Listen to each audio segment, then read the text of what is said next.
기도하겠습니다.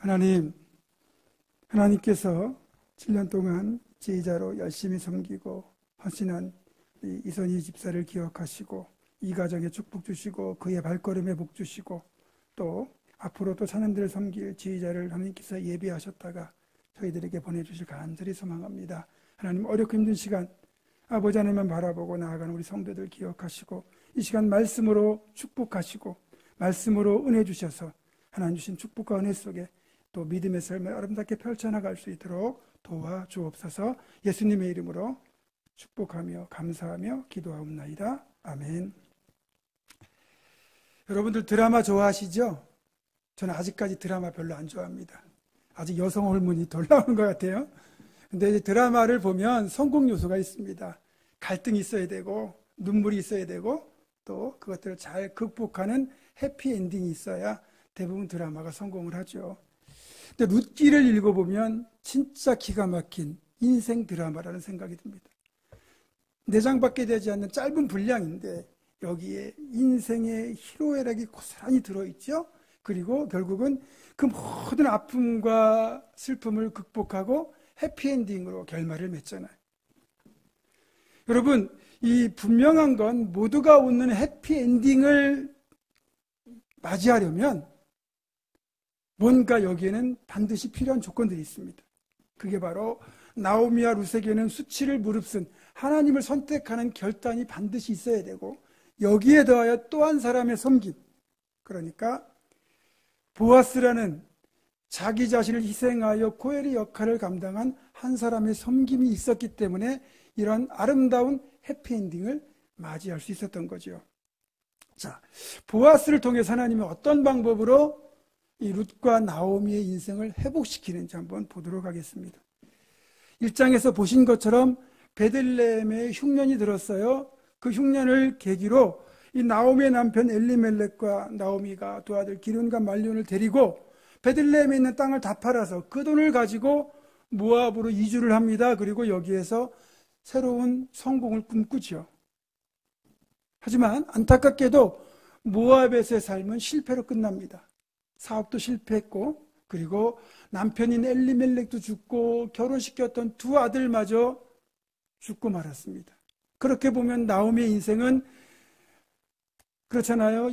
완전히 실패한 인생입니다. 경제적으로도 완전히 실패했고 또 가정적으로도 완전히 실패했고 그래서 인생의 기쁨을 다 잃어버린 그런 밑바닥 인생으로 추락하고 말았습니다.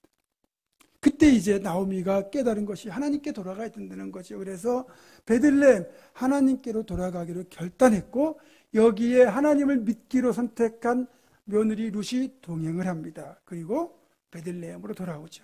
돌아온 것까지는 참 잘했어요. 그런데 문제는 당장 먹을 양식이 없다는 거죠. 그래서 끼니를 해결하기 위하여 며느리 룻이 보리 추수하는데 이삭을 주우러 나갑니다.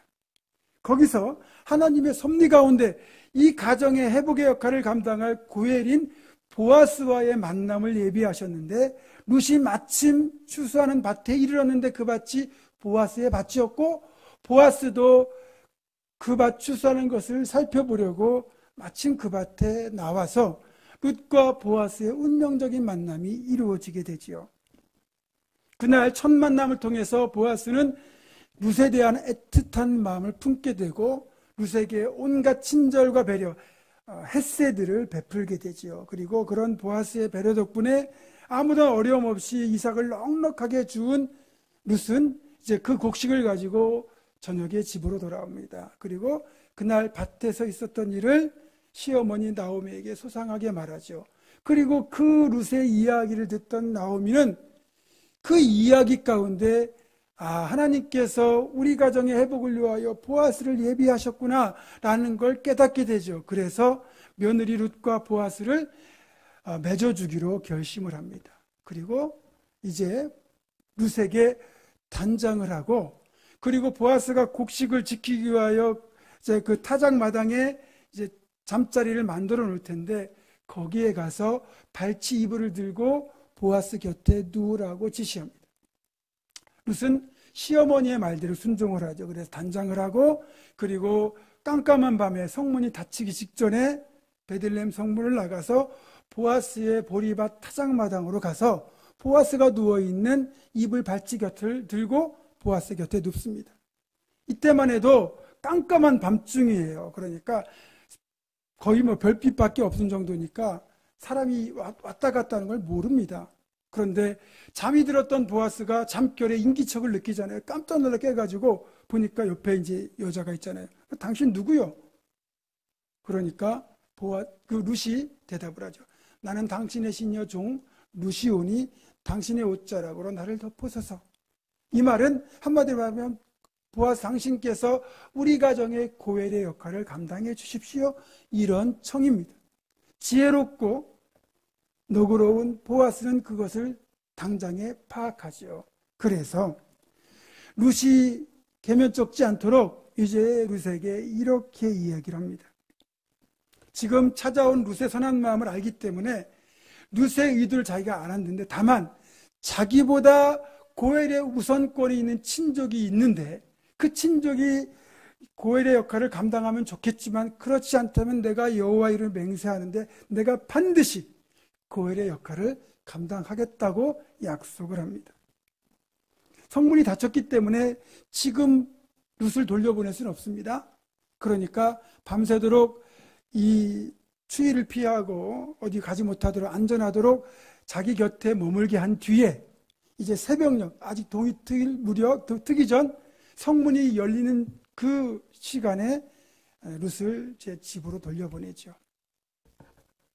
이제 새벽녘에 집으로 돌아온 룻은 이 상황을 다시 나오미에게 이야기하고 나오미는 직감적으로 하나님께서 드디어 회복의 역사를 시작하셨다는 것을 알게 되지요. 그래서 이제 보아스가 이 일을 성취하기 전에는 쉬지 않을 테니까 우리는 기다리자. 그렇게 하면서 나오미와 룻이 이제 보아스의 일하는 것을 기다립니다.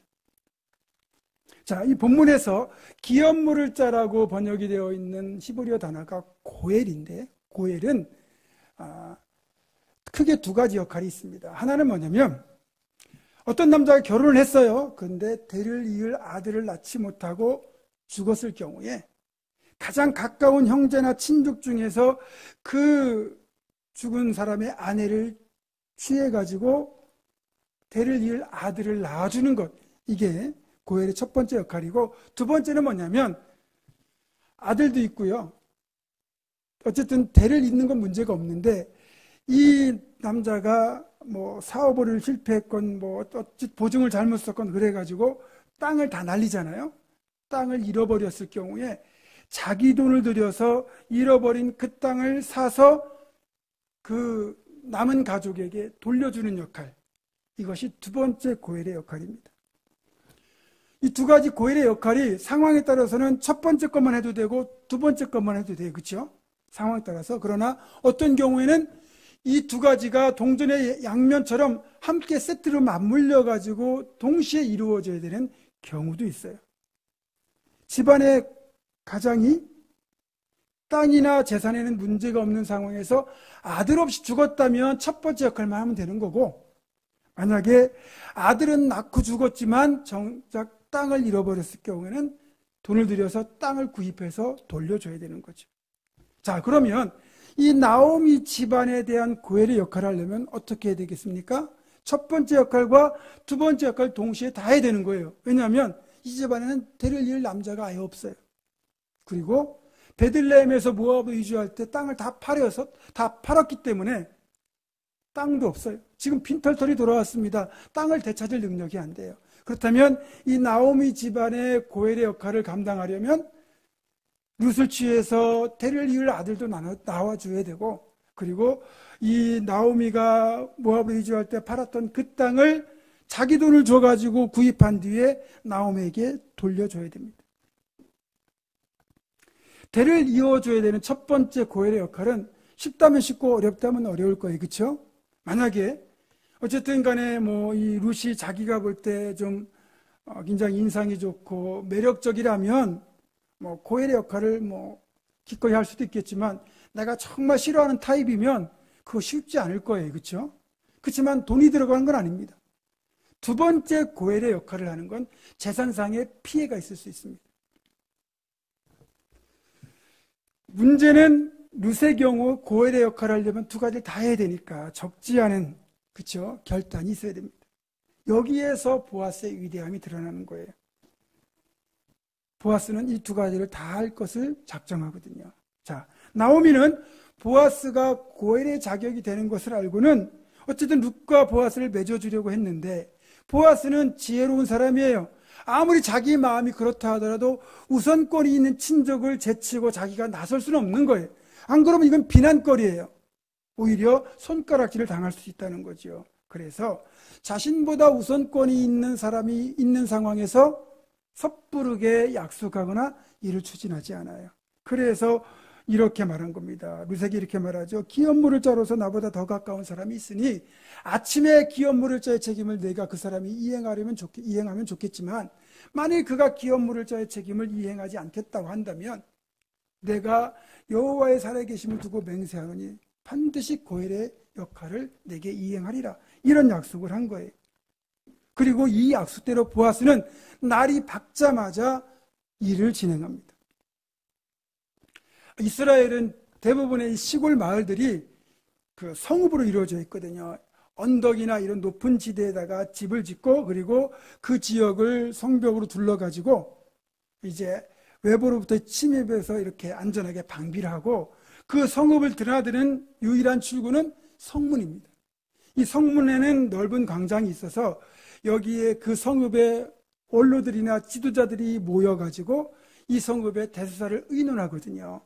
그러니까 보아스가 이 성문 앞에 딱 가서 앉아 기다리고 있다가 그 우선권이 있는 친족이 지나가는 것을 때마침 발견합니다. 그리고 그 사람을 불러서 여기에 세워놓고 사람을 시켜서 베들레헴 성읍의 원로 10명을 청하여다가 이 자리에 오게 합니다. 그리고 여기에서 지금 나오미와 룻의 가정의 상황을 이야기하면서 이 친족에게 당신이 고엘의 우선권이 있으니 고엘의 역할을 감당해라, 그렇게 말을 합니다. 그런데 우리가 드라마를 보면 주인공 A와 B가 맺어져야 되는데 여기에 꼭 누가 껴들잖아요. 그런 것처럼 이 우선권이 있는 친족이 보아스의 말을 듣고는 선뜻 자기가 고엘의 역할을 하겠다고 말을 하는 거예요. 지금 예상과 빗나가잖아요. 아무래도 이 젊은 여성 룻에 대한 남자로서의 욕심이 생긴 것 같아요. 그러자 보아스가 차분히, 만약 당신이 고엘의 역할을 감당하게 된다면 룻을 취할 뿐만 아니라 나오미가 이주할 때 팔았던 그 땅을 당신 돈을 들여가지고 되찾아서 나오미의 집에 주어야 된다, 이렇게 설명을 하고, 그리고도 그러면서 그렇다 하더라도 당신이 고엘의 역할을 감당할 것이냐, 이렇게 재차 묻습니다. 그 말을 듣고는 이 친족이 갑자기 태도를 바꾸죠. 나는 내 자산에 손해가 있을까 하여 기업물을 짜 역할, 고엘 역할을 하지 못하겠노라. 그러면서 자기가 그 고엘 역할을 포기한다는 의사표시로 신발을 벗어서 보아스에게 건네줍니다. 쉽게 말하면 룻과 결혼하는 건 괜찮은데 자기 재산에 손해나는 건 아깝다는 거죠. 그래서 고엘의 역할을 지금 포기하고 있는 거예요. 여러분, 뭐 이건 사람이기 때문에 그렇지만 어쨌든 우리가 좋은 걸 얻고 싶으면, 뭔가 좋은 걸 얻고 싶으면 그 얻기 위한 대가를 치러야 돼요. 그렇잖아요? 그 예수님의 비유에 보면 밭에서 보화가 숨겨져 있는 걸 보고 그 보화를 얻기 위하여, 그러니까 그 밭을 사기 위하여 자기는 모든 소유를 다 팔아서 이걸 구입하잖아요. 좋은 것을 얻으려면 대가를 치러야 되거든요. 그런데 아무 희생도 없이 좋은 것을 얻으려고만 한다면 그건 도둑놈 심보예요. 경제학 용어 중에 제로섬이라고 하는 용어가 있어요. 자, 제로는 0이고 썸은 합계란 뜻이잖아요. 그러니까 누군가의 이익의 총액과 누군가 손해본 금액의 합계가 두 개를 더하면 제로가 되는 경우, 이게 가장 흔히 드러나는 게 노름이거든요. 5명이 판돈을 예를 들어서 100만 원씩 걸고 노름을 했다고 칩시다. 그 중에서 누군가가 300만 원을 땄어요. 그러면 이 300만 원이 어디서 왔습니까? 그 5명 중에 누군가는 합해서 300을 잃은 거예요. 그게 제로섬이거든요. 이거는 사실 내가 정직하게 일해서 땀 흘려 일해가지고 수고해서 얻은 소득이 아니라 그냥 남의 주머니에 있는 걸 그대로 내기를 갖고 온 거예요. 하나님은 이런 식의 소득을 원하지 않거든요. 지극히 세속적인 이익이에요. 그게 도박, 투기, 요즘 흔히 유행하는 비트코인 같은 암호화폐가 다 사실 그런 거거든요. 자, 어쨌든 누군가 이렇게 노름을 했든지 아니면 사업을 해서 실패했든지 간에 그 집의 생계수단인 땅을 날렸습니다. 그로 인하여 아내와 어린 자식만 남겨놓고 극단적인 선택을 했다고 칠 때, 그러면 남은 가족의 생각은 누가 책임져야 되는 겁니까? 요즘은 그나마 복지 시스템이 갖추어져 있기 때문에 그래도 최저 수준의 생활을 할 수 있겠지만 지금으로부터 3000년 전이에요. 전혀 그런 시스템이 없어요. 그래서 하나님이 이런 자들을 위하여 하나님이 만들어 오신 제도가 바로 고엘제도거든요. 그래서 이스라엘 사회에서는 가장 가까운 형제나 친족이 그렇게 아들 없이 죽으면 그 여자를 취해서 대를 이을 아들을 낳아주고, 이렇게 땅이나 재산을 잃어버렸을 경우에 자기 돈을 들여서라도 그걸 되찾아주어서 어떻게든 먹고 살게 해주는 것, 그게 고엘의 역할이었습니다. 만약에 그 땅값이 1억이라면 1억을 드려야 되고 10억이라면 10억을 드려야 되는 거죠. 내 잘못이 아니에요. 내 잘못도 아닌데 그냥 형제라는 이유로, 친족이라는 이유로 만약에 내 돈을 들여가지고 그걸 되찾아줘야 된다고 생각해 보세요. 누가 이걸 즐거워하겠습니까? 누가 이걸 기뻐하겠습니까? 저 같아도 내키지 않겠죠. 하지만 이 고엘의 역할이라는 건 내가 할 것이냐 말 것이냐를 선택할 수 있는 성질의 것이 아니라는 거예요. 하나님의 명령이기 때문에 싫든 좋든 무조건 지켜야 되는 겁니다. 내게 이익이 되느냐 손해가 되느냐 따질 성질의 것이 아니라는 거예요. 하지만 이 친족의 경우 하나님의 명령보다 자신의 이익, 재산이 더 중요했던 것 같아요. 그래서 재산에 손해가 날까 하여 고엘의 역할을 포기하죠. 신명기 25장 9절을 보면 고엘의 역할을 포기할 경우에 그 사람에게서 신을 벗기라고 되어 있습니다. 왜냐하면 그 당시 사회에서 신을 벗는다는 것은 노예란 뜻이 되기도 하고 그리고 수치를 드러내는 것이기 때문에 그만큼 하나님의 명령을 이행하지 않을 경우 수치를 당해라는 뜻이에요. 근데 이 친족은 재산에 손해가 날까 하여 스스로 신발을 벗어서 고엘에게, 보아스에게 넘겨줍니다. 수치를 당하는 게 그래도 재산에 손해 나는 것보다 낫다, 그런 생각인 거죠. 여러분, 이 친족의 모습을 보면 솔직히 그게 우리들 대다수의 모습 아니겠습니까? 돈 때문에, 그렇죠? 재산 때문에 행동하는 고엘의 역할도 포기하고 책임도 회피하고 수치도 무릅쓰고 얼마든지 말을 바꾸는 게 세상의 방법이에요. 좋습니다. 그렇게 해서 부자가 되었다고 칩시다. 여러분, 그게 진짜 축복이라고 할 수 있을까요? 하나님의 시각에서 보면 이런 사람은 어리석은 부자에 불과해요. 땅의 욕심 때문에 하늘의 상급을 포기한 거거든요. 이 땅에서의 그 짧은 생을 위하여 영원한 생명과 복락을 포기한 어리석은 사람이죠. 하나님은 계시지 않고 자신은 영원히 살 것으로 착각했던 주님의 비유에 나오는 어리석은 부자, 그 이상 그 이하도 아닌 겁니다. 결국 이 친족이 포기했기 때문에 고엘의 책임은 두 번째 우선권이 있는 보아스에게 넘어왔고, 보아스는 많은 증인들이 보는 앞에서 이렇게 말합니다. 내가 엘리멜렉의 땅을 되찾아주고 또 룻을 나의 아내로 맞이하여 엘리멜렉의 기업을 그의 이름으로 세워 그의 이름이 끊어지지 않게 하며 너희가 오늘 증인이 되었느니라. 기꺼이 자기 돈을 들여서 이 나오미 집안의 땅을 되찾아 주겠다고 했습니다. 그리고 룻을 취하여 그 집에 대를 이을 아들을 낳아주겠다고 약속을 합니다. 보아스는 실제 그렇게 행했고요. 그것이 결정적인 역할이 되어 룻기의 이야기는 해피엔딩으로 마무리가 됩니다. 여러분, 누구나 좋아하는 이 해피엔딩, 복된 결말은 그냥 주어지는 게 아니에요. 반드시 누군가가 희생하고 고엘의 역할을 감당해서 이루어지는 게 해피엔딩이거든요.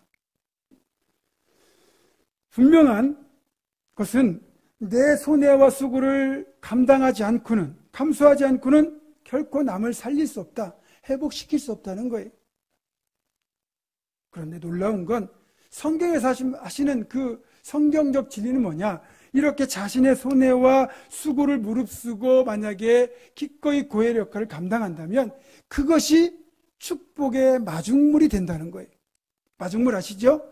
예전에 이렇게 펌프질하는 그 우물, 그 우물에 물을 얻으려면 한 바가지의 물을 펌프에 붓고 이렇게 펌프질을 하면 이제 그 물이 펌프 내에 압력을 형성해서 그 우물 속에, 깊은 우물 속에 들어있는 엄청난 양의 우물을 얼마든지 퍼올리게 만듭니다.